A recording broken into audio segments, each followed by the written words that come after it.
Delhi police की special cell ने दिल्ली दंगों की साजिश की चार्जशीट पेश कर दी है। 17,500 पन्नों की इस चार्जशीट में 15 आरोपियों के नाम हैं। कहा गया है कि अभी जांच जारी है, बाद में पूरक चार्जशीट दायर की जाएगी।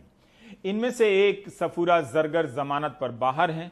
सबूत के तौर पर तकनीकी साक्ष्य हैं, फोन पर बातचीत के डिटेल हैं, व्हाट्सएप चैट वगैरह हैं। पुलिस ने कहा है कि यूएपीए लगाने के लिए सरकार से अनुमति मिली थी। इन आरोपियों में से एक हैं खालिद सैफी, जो कई महीने से दंगों की साजिश के आरोप में जेल में हैं।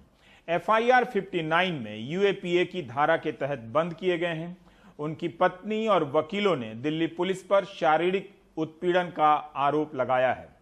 सिम्बायोसिस कॉलेज पुणे से पढ़े सैफी ने आम आदमी पार्टी के लिए प्रचार का काम किया था और बाद में यूनाइटेड अगेंस्ट हेट नाम के ग्रुप से जुड़ गए। यूनाइटेड अगेंस्ट हेट ग्रुप का गठन 2017 में मॉब लिंचिंग के खिलाफ हुए not in my name protest के दौरान हुआ था।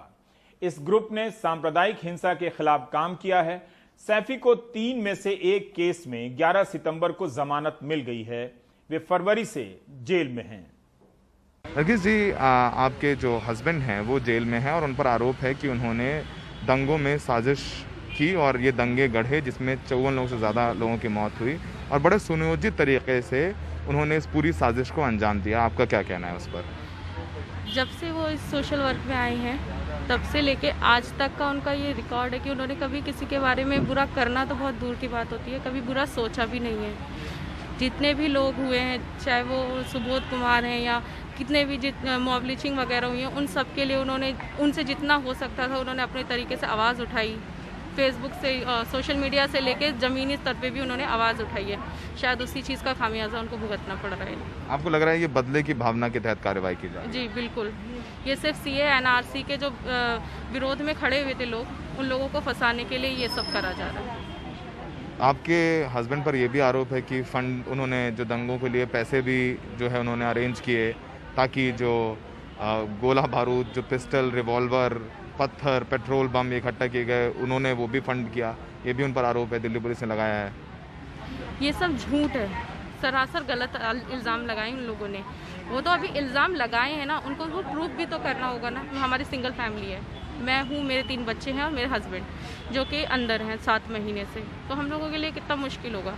उसके ऊपर ये लोग झूठा मीडिया ट्रायल चलाते हैं, वो भी बहुत ज़्यादा बहुत ज़्यादा तकलीफ़ देता है। छोटे छोटे बच्चे हैं, उनके ऊपर इतना असर पड़ रहा है उन सब चीज़ों का कि जो इंसान मतलब घर में भी ऊंची आवाज़ में बात नहीं करते, हमसे कभी कुछ किसी भी तरीके का कोई उन्होंने बात करी, उस इंसान को इस तरीके से फंसाया जा रहा है। मुश्किल सवाल है और चूंकि अब आप कोर्ट में लड़ाई लड़ रही हैं, दिल्ली पुलिस आतंकी कह रही है खालिद को। जब आप ये सुनती हैं तो क्या महसूस होता है, कितनी तकलीफ होती है?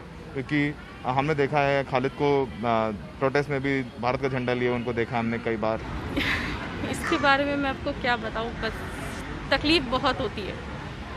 वो हमेशा अपने देश के बारे में, यहाँ के लोगों के बारे में, हर चीज़ मतलब उनकी यही रहता है कि जितना मुझसे हो सकता है मैं अपने देश के काम आऊँ, अपने लोगों के काम आऊँ। उन्होंने हर वक्त इस चीज़ की कोशिश करी है। इसी वजह से वो इस यूएच के ज्वाइन करा था ताकि अपने लोगों के लिए ज़मीनी स्तर पे काम कर सकें। पर इस तरीके से फंसा दिया जाएगा ये नहीं पता था। और इस चीज़ का खामियाजा आप लोगों को पता ही है कि उनको जब जगतपुरी खुरेजी प्रोटेस्ट में उनको अरेस्ट करा था तो उनको बेइंतहा टॉर्चर करा गया। हर्ष मंडल ने कहा है कि हम अहिंसा के साथ में लड़ाई लड़ेंगे। आपका क्या कहना है उस बारे में? यही हमारा भी कहना है कि हम अहिंसा के साथ और देश के कानून के साथ पूरे तरीके से सपोर्ट करके और इस कानूनी लड़ाई को पूरे तरीके से लड़ेंगे। कानून से आपको उम्मीद है कि कोर्ट से आपको इंसाफ मिलेगा? जी बिल्कुल उम्मीद है, इंसाफ मिलेगा।